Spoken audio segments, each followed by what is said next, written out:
Quiero, antes de iniciar, pedir disculpas primero a las personas que son doctas en el tema de filosofía y otras disciplinas con las cuales se relaciona esta disertación que voy a plantear sobre la temática que tiene que ver con la confianza, debido a que, obvio, es una interpretación mía de aspectos que tienen en otras ciencias, en otras disciplinas, pero desde mi mirada como profesional de la contaduría pública.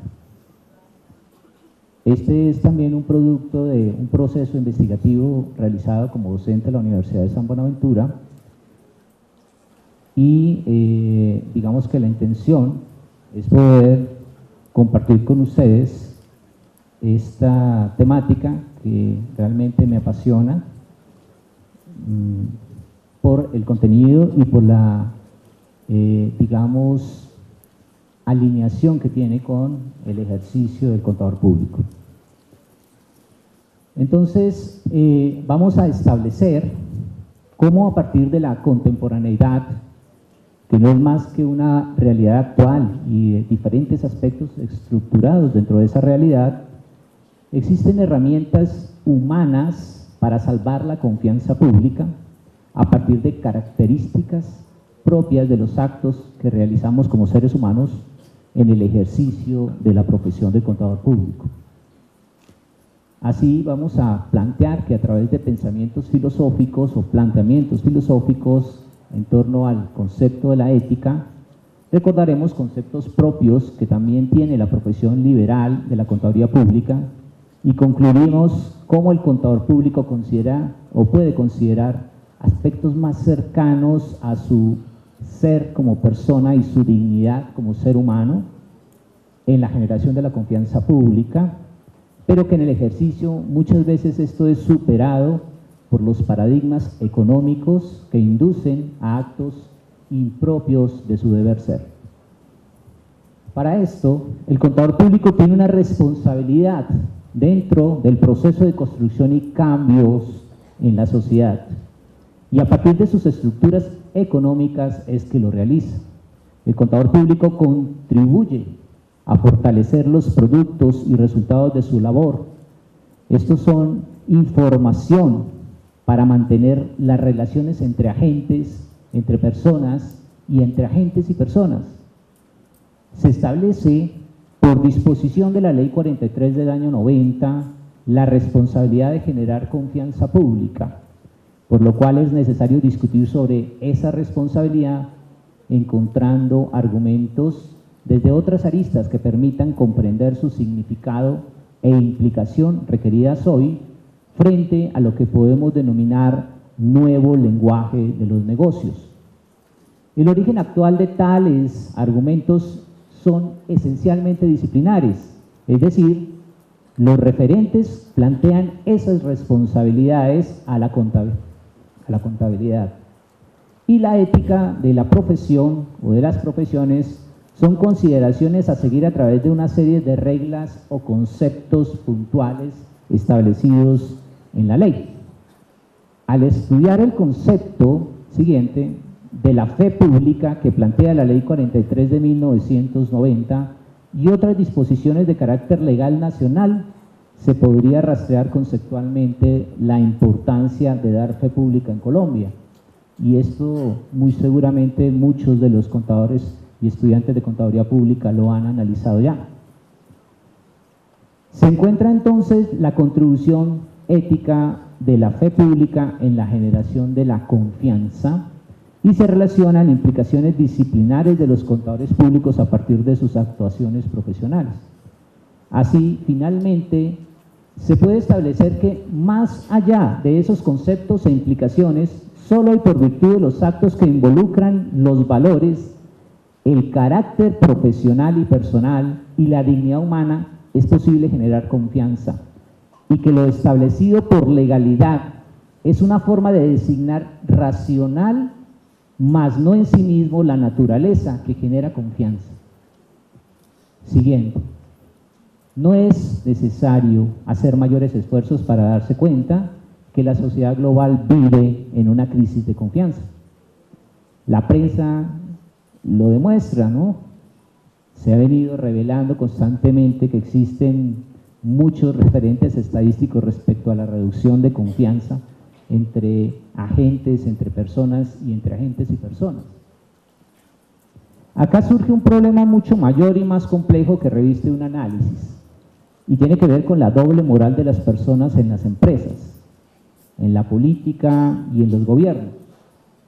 Hay que decantar cuáles son las motivaciones de las personas para actuar en contra de la moral y la dignidad de sus semejantes, cómo se plantea los dilemas y conflictos de los valores de las relaciones humanas y por qué se producen o surgen estas conductas antiéticas que afectan la confianza. Los fundamentos han perecido con el mundo de la modernidad ante nuevas realidades que alteran y perturban instrumentos y valores para invertir en él. El racional capitalismo sigue avante, sin embargo los fundamentos ideológicos se esfuman y se requiere una nueva legitimación. La posmodernidad parece ser la nueva forma asumida por el capitalismo o neocapitalismo como medida ante el derrumbe de la ilustración moderna. El referente reinante es el presente inmediato, el frenesí del instante que subestima el pasado y el futuro, donde la velocidad se apodera de la vida y el consumo son la razón de ser que identifican al ser humano.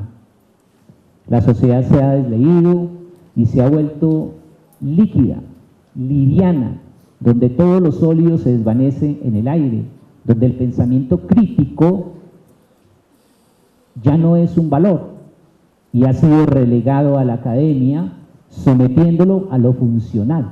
La sociedad no se gobierna por una actuación capaz de crear compromisos perdurables y profundos. La intelectualidad ha sido reemplazada, desplazada por el pragmatismo empresarial en busca de la acumulación de riqueza, donde el Ejecutivo promueve el discurso del contrato y las ideas limitadas a fórmulas de gestión y mercadeo, a las cifras económicas y a los movimientos de las bolsas y las fluctuaciones de las monedas.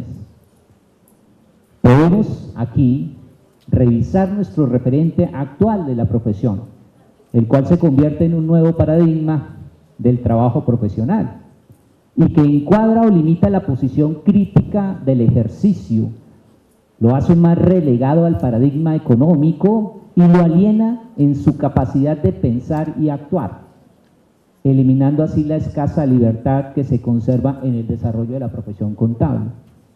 Estandarizar el pensamiento contable dará al modelo imperante la capacidad que hacía falta para obtener velocidad en los procesos de acumulación de riqueza.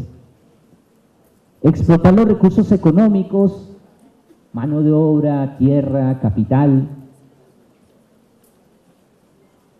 que seguramente arraigan en el mundo las brechas sociales si no se logra desde la profesión un propósito y un objetivo claro que están definidos en ella. Estos aspectos llevan a pensar incluso que la formación educativa y social conectan en forma ignorante y de forma alguna para condicionar las actuaciones de las personas en diferentes relaciones, incluso perdiendo el concepto sustancial de la democracia y llevando a la sociedad humana a una instrumentalización hasta de su misma dignidad. Confiar únicamente en los códigos de conducta aplicados por autoridad sería educar a la persona de un modo incompleto. Aquí vale la pena dilucidar entonces cómo el proceso de enseñanza-aprendizaje establecido obedece a estructuras sociales y dinámicas que contribuyen a la creación y transcripción de hábitos como formas de calificación de las prácticas o actuaciones sociales, denominados como sentido de lo práctico. Esas estructuras en constante desarrollo se adaptan a diversas situaciones como un juego en el que las actuaciones de los profesionales son infinitas, pero condicionadas a interpretaciones sociales en los campos de la producción. Preguntémonos, ¿puede el intelectual promover algo hoy en día a la sociedad como parte de su responsabilidad, así sea solamente la dignidad del pensamiento y de su ejemplo de vida, cuando toda promesa suena a falsedad y la audiencia para la voz del intelectual se esfuma en la cultura? La responsabilidad del contador público de asegurar la realidad de las operaciones y actos de las organizaciones desencadenan en la generación de la confianza a través de sus actuaciones profesionales como dador de la fe pública. Actuaciones que deben corresponder a un carácter moral propio de la dignidad humana, estableciendo vínculos de equilibrio entre el desarrollo de las organizaciones y el desarrollo humano. ¿Dentro de qué? Dentro de lo que debe ser justo, verdadero, lícito, moral y socialmente aceptable. Los actos profesionales deben ser pensados para la vida, por lo cual, preguntémonos, ¿de qué modo nuestros actos como contadores públicos, como profesionales de la ciencia contable y como seres humanos generan confianza pública? Todo esto es vitalmente importante para la profesión, pues junto con su formación académica, su criterio profesional, sus conocimientos de la legalidad de hechos económicos y del sector en el que trabajan, la buena fe y su discernimiento al actual se constituyen en parte de su formación para que ante el mercado el contador refleje una imagen de ser íntegro, idóneo, con resultados y con intenciones que lo dignifiquen, en coherencia a lo estipulado en las diferentes normas que regulan el quehacer contable.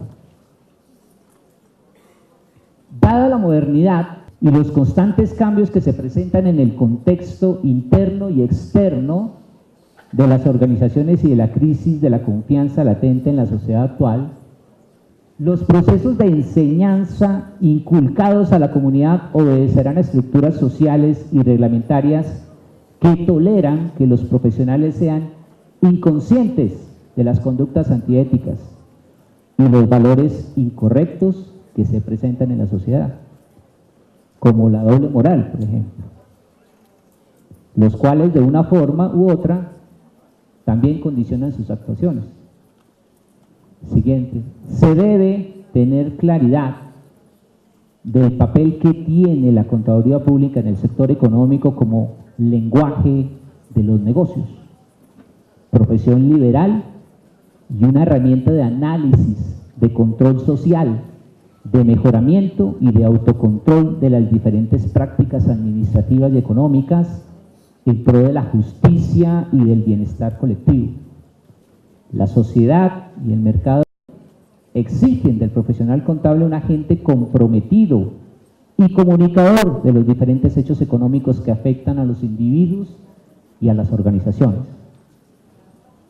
Empleando los primeros hechos históricos que envuelven a la economía colombiana en su constante necesidad de crecer, la industria, desde sus orígenes en la última década del siglo XIX y en las primeras del siglo XX, realizaron una profunda y constante transformación, implementando un marco de modernización económica,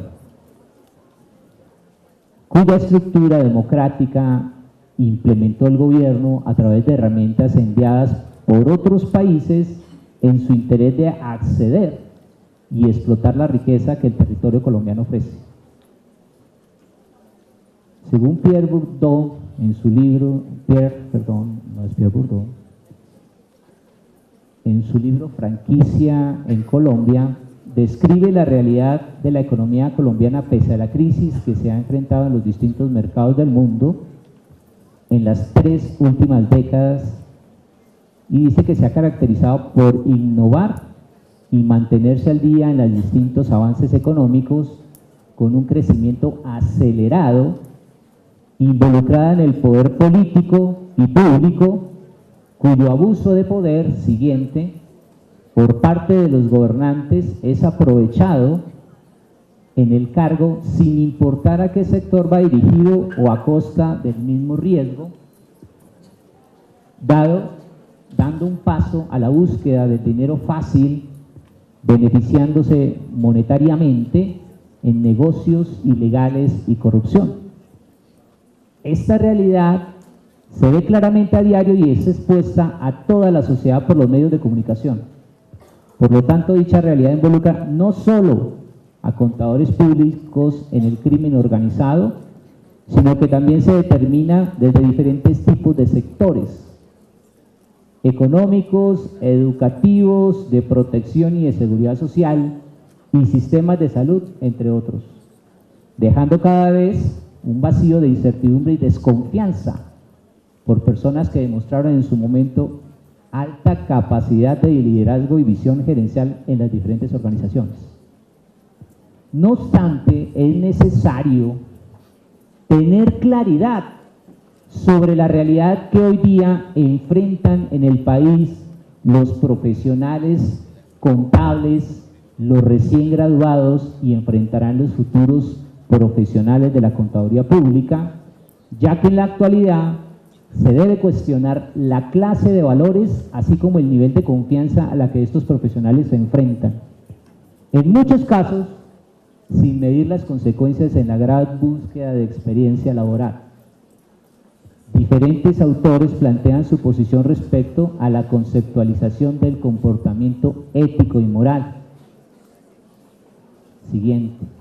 Que deben tener los individuos y mencionan algunos factores que pueden vislumbrar y que influyen en sus acciones positiva o negativamente, generando un aporte significativo a la investigación que se realizó, en el sentido en que las acciones se conciben con autonomía, donde el fin en sí mismo conlleva al cuidado de la humanidad, a quien actúa y el otro, por lo cual las acciones del profesional, cuando pasan a un plano moral, se convierten en acciones autónomas, libres de error, sesgo y de malas intenciones, donde los aspectos teóricos que evidencian el estudio existente sobre valores, moral y ética, lo que se pretende es establecer a partir de estos referentes cómo el conocimiento normativo siguiente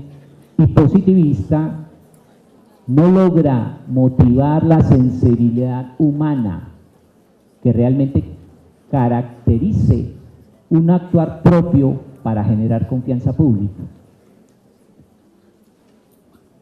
Se escuchan voces, se elevan gritos, somos testigos de una sensibilidad hacia la moral y los valores.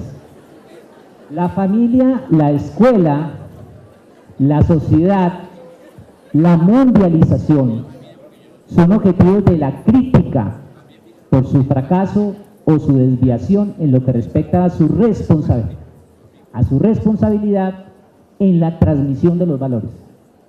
Hoy en día no se transmiten valores, se han dejado de transmitir valores. Por todas partes, sobre todo entre los adultos, existe una nostalgia del pasado. Pregúntale al abuelo y verá. Ya que los valores eran mucho más fundamentales. Antes los valores eran mucho más sólidos y mejor definidos. Se trataba de una crisis que no concierne únicamente a los marcos morales tradicionales legados por las grandes confesiones religiosas que decían disponer de la última palabra en los dominios de la moral y de las costumbres. Es claro que junto a la evolución siguiente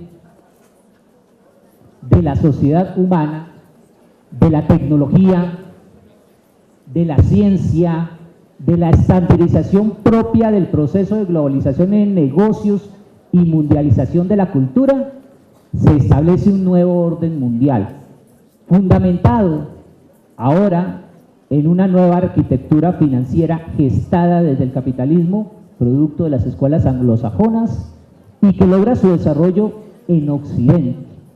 La obsolescencia de algunos modos de vida, identidad y jerarquía de valores son resultado de la homogenización al pasar de una sociedad técnico-industrial a una sociedad técnico-informática, caducando así prácticas, culturas y sociedades. Los fundamentos teóricos contribuyen a la base en la pretensión por fijar características de acciones profesionales que se deben observar para generar confianza. Filósofos del siglo XX consideraban en sus trabajos el tema de la ética como fundamento en la actuación humana, desde diferentes miradas filosóficas, analítica, fenomenológica, desde el marxismo, desde el liberalismo, el comunitarismo, la hermenéutica y la posmodernidad. Se ha abordado la temática de la ética. Brevemente, algunos de estos autores plantean apartes en sus textos a través de las cuales podemos inferir y abordar nuestro tema. Siguiente, el profesor Pereda, miembro del Instituto de Investigaciones Filosóficas de la Universidad Autónoma de México, en su libro sobre la confianza, plantea que la confianza es un conglomerado de actitudes implícitas o explícitas y, ante todo, es un bien, sin el cual no existiría el hombre. La confianza tiene diversas formas y tipos propios a los diferentes correlatos prácticos y teóricos, concretos y abstractos. Plantea dos escenarios en los cuales se desarrolla la confianza, a los cuales denominó mapas convergentes para orientar en los territorios de la confianza. Esos escenarios establecen que hay una confianza formal y otra material. La confianza formal la establecen argumentándose a partir de Moore e interrogan por qué no deberían las personas confiar en esa autocomprensión que las hace confiar en sí mismas, en su memoria, que con alegría y tristeza, o más bien combinaciones cambiantes de ambas, retienen sucesos del pasado y en su entendimiento, que a menudo discierne entre lo verdadero y lo falso, funciona. Establece así que la confianza, bajo un concepto amplio, es directa, activa, reflexiva, participativa, singular, como actitud multipropósito. Así es la confianza general.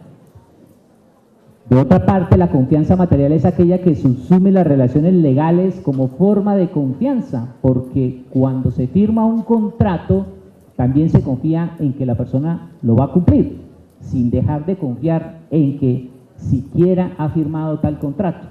Se determina aquí que cuando la confianza general fracasa y existen dudas, se acude a la confianza material de las relaciones legales establecidas en las leyes de los estados.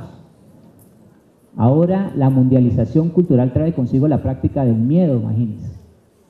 Miedo porque mienten, miedo porque incumplen promesas, miedo porque manipulan, miedo porque nos traicionen, miedo porque nos ataquen y nos causen dolor. Como consecuencia, se tendrá a reducir en lo posible las relaciones sociales que descansan en la confianza directa y se van a subsumir bajo modelos legales respaldados por leyes, lo que concluye en una desconfianza sistemática que destruye y cambia los caminos de la ética. Moore, en el tema de la ética, plantea que el problema fundamental de la ética está en definir lo bueno, refiriéndose a una propiedad de la intuición moral, no natural de los sentidos, por lo cual no todo lo que es bueno es lo mismo que bueno. Uno podría decir si es un buen profesional o un profesional bueno. Si se establece a través de un examen de la conducta y esa conducta es aceptada como general, los moralistas, según Moore, definen la ética como la afirmación que se ocupa del problema de lo que es bueno o malo en la conducta humana. Por lo cual, la ética establece una lista de virtudes o elementos que constituyen el ideal de lo bueno sin pretender definirlo. Wittgenstein, en su conferencia sobre la ética, parte de Moore y establece que la ética es un valor de los actos. Dice, en lugar de decir que la ética es la investigación sobre lo bueno, podría haber dicho que la ética es la investigación sobre lo valioso o lo que realmente importa, o podría haber dicho que la ética es la investigación acerca del significado de la vida. La ética, en la medida en que surge del deseo de decir algo sobre el sentido último de la vida, sobre lo absolutamente bueno, lo absolutamente valioso, no puede ser una ciencia. Lo que dice la ética no añade nada en ningún sentido a nuestro conocimiento, pero es un testimonio de una tendencia del espíritu humano que yo personalmente no puedo ni respetar profundamente y que nada del mundo ridiculizaría. A partir de esto podemos considerar que los actos éticos, como aquellos que dan sentido a la vida humana y que en la misma forma son un contenido de virtudes consideradas en forma general buenas costumbres en beneficio común. Max Scheler plantea el formalismo en ética y la ética material de los valores y precisa a partir de discutir sobre los planteamientos kantianos. Guía de la razón práctica, primera parte, primer libro, segundo capítulo. Que lo bueno y lo malo son valores materiales depositados en la persona.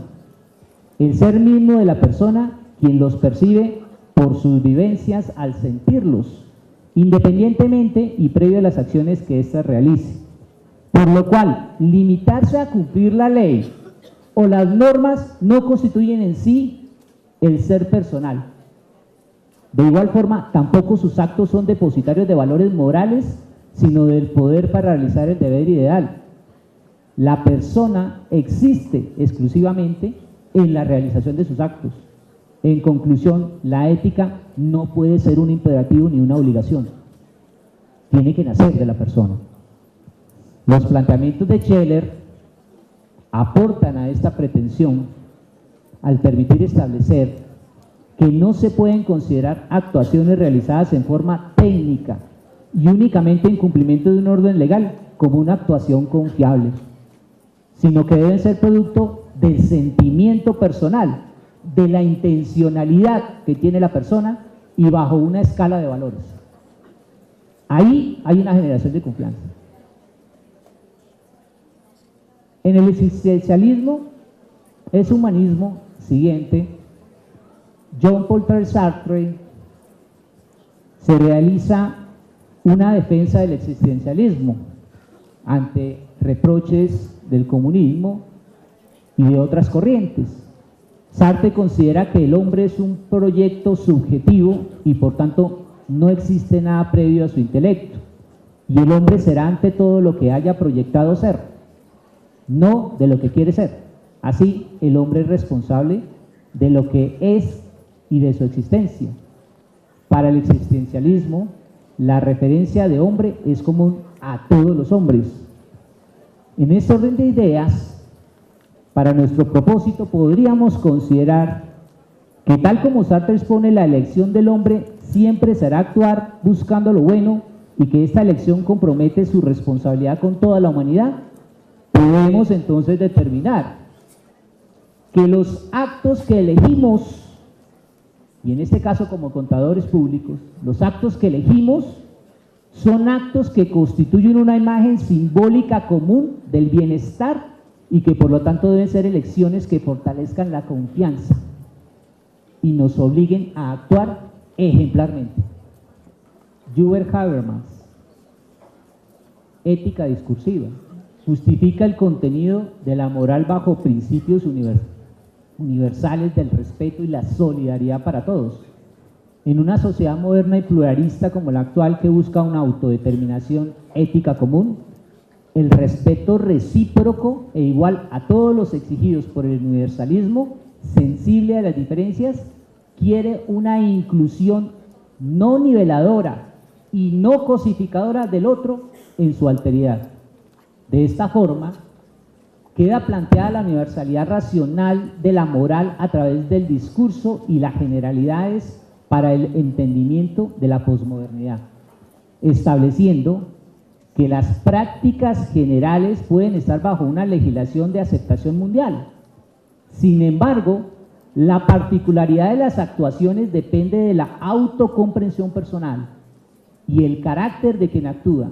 Claro, sin perder de vista las concepciones generales, lo que determina así una ética cognitiva. Para nuestro interés, podemos indicar que la universalidad de los criterios morales no acepta a un fácil entendimiento ético de la sociedad moderna y con ello, contadores, los principios generales deben ser fuertemente considerados en las actuaciones que generen confianza. Por otra parte, hay otro filósofo siguiente, se llama Paul Ricoeur, tiene un texto que se llama Ética y Moral. En él somete la discusión reflexionando como una diferencia entre ética y moral, matizando entre lo que estima bueno y aquello que es obligatorio. De esta forma ciñe la ética a las buenas acciones y a la moral al campo de lo obligatorio, normativo o prohibido, caracterizando por la universalidad y la coerción. La aspiración ética, en primer lugar, es optativa, planteada dentro del cuidado de sí, del otro y de la institución, no como debe ser, sino como un fin, no como deber ser, sino como un fin. En segundo lugar, la aspiración ética despliega su dimensión dialógica con y para otros, lo que indica que no es posible elegir optativamente sin considerar la afectación sobre los demás bajo una regla de reciprocidad. Aquí podríamos analizar o decir que Paul Ricoeur somete la ética a la experiencia de las normas, como lo cual es una opción de elegir. Debe pasar por un análisis de universalidad como tal, pero con autonomía de quien elige la acción. La norma no establece por sí lo que hay que hacer, sino los criterios a que debe someterse la actuación, estableciendo su validez general en cualquier circunstancia y sin tener en cuenta los efectos. Se puede establecer así entonces que las acciones de un contador público o un profesional, cuando pasan a un plano moral, se convierten en acciones autónomas, libres de error, sesgo y malas intenciones. Pero acá les tengo otro. Michel Foucault, o Michael Foucault, como le dicen uno, dice la ética del cuidado de sí como práctica de la libertad. Dice que la reflexión plantea y presenta a la libertad como una condición real de la ética.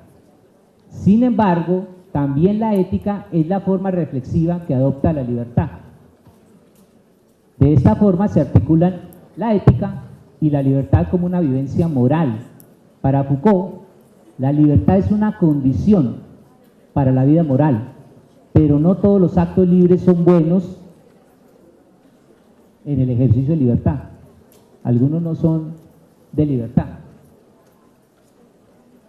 Lo que estoy tratando de hacer es que ustedes comprendan que el ejercicio de la contaduría pública no es netamente una cuestión de números y de cifras, que esas cifras y esos números tienen fundamentos mucho más fuertes en el ejercicio profesional, y que cuando nosotros aceptamos unos procesos de estandarización y unos procesos de cambios, muchas veces estamos aceptando que ejerzamos con error la profesión, porque no estamos considerando desde ningún punto de vista el efecto de las decisiones que tomamos ni de nuestros actos como profesionales.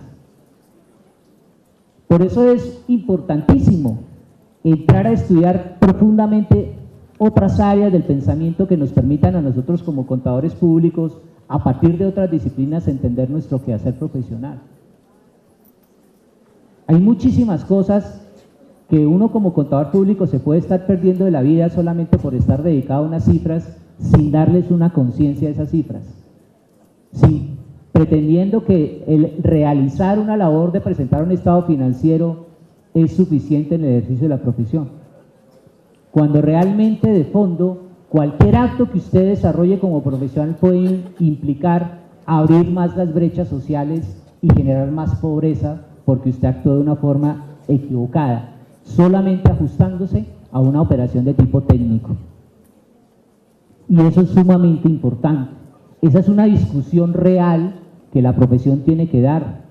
Esa es una discusión real que el Colegio de Contadores Públicos pone en la mesa y que ha venido haciendo durante estos últimos 10 años en las reuniones y en los eventos.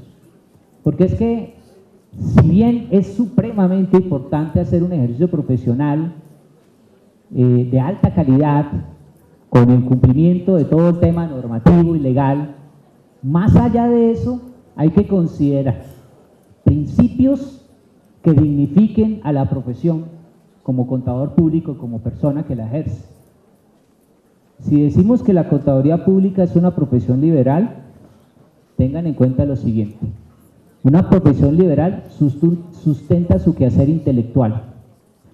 Una profesión liberal contable sustenta su labor en la confianza pública y en la generación de confianza pública.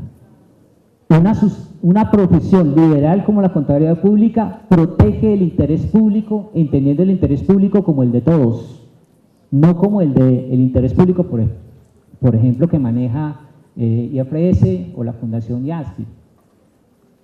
Garantiza la veracidad, la fidelidad y la certeza. Tiene utilidad social en su labor. Realiza actividades propias de hombres libres, aquellas que tienen un fin en sí mismo. Es una clase social. La profesión liberal es una clase social. La ética profesional propia les investida con una dignidad estamental. Y es una profesión de nobleza, pero es una profesión de nobleza no por aristocracia, sino por conocimiento y por buen carácter en su hacer. Eso realmente es un ejercicio de la contaduría pública como una profesión liberal. Si uno como contador público no ejerce una profesión como la contaduría pública de forma liberal, está entrando en un proceso de una profesión esclavizada, supeditada a lo que le digan que tenga que hacer. Entonces es relevante reconocer en muchos de los planteamientos que vienen desde otras disciplinas el repensar qué es lo que estamos haciendo. Yo les dejo esa inquietud, les agradezco, le agradezco a la universidad por permitirme compartir parte de lo que es, digamos, un pensamiento respecto al ejercicio profesional. Gracias.